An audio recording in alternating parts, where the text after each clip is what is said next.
Hi, everyone, welcome back to another video. The man in the mirror. Everyone loved our eyes. He had the kind of smile that made strangers feel chosen and the kind of voice that sounded like it knew secrets about you. When he entered a room, attention followed him like a loyal shadow. People said he was charismatic. Some said inspiring. Our eyes preferred one word, exceptional.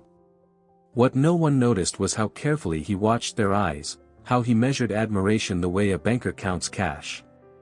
Our eyes didn't fall in love. He collected. He collected people's praise, their devotion, their apologies. He collected their time and called it connection. And when they were empty, when they stopped reflecting him the way he wanted, he moved on without a backward glance. People are mirrors, he once said, adjusting his cufflinks. Some just crack too easily. Then he met Zara. Zara didn't look impressed. At first, this irritated him. He tried harder, grand stories, gentle confessions, carefully placed vulnerability. He spoke about his difficult past, his loneliness, his depth. Most people melted at that point.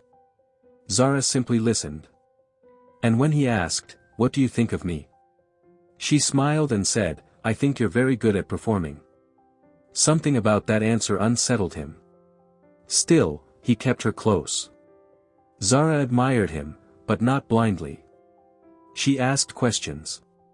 She noticed patterns. She remembered contradictions. When our eyes exaggerated, she raised an eyebrow. When he dismissed others, she stayed silent, but her silence felt loud.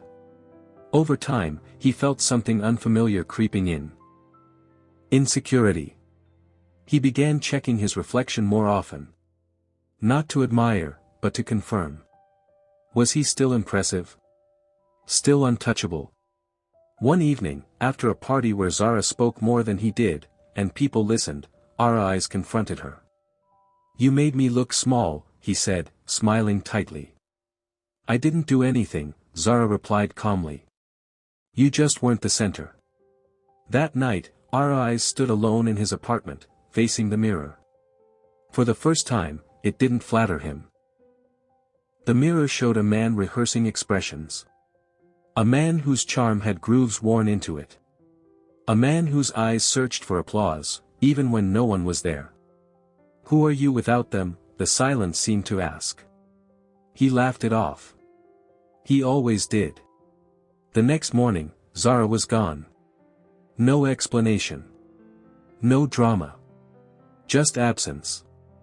At first, our eyes told himself she was replaceable. But days passed, and the rooms felt quieter. Not lonely, empty. Social gatherings felt dull. Compliments felt thinner. Applause faded too quickly.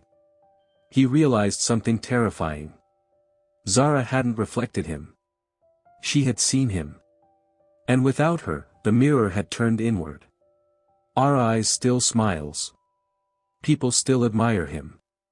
But sometimes, late at night, he avoids his reflection.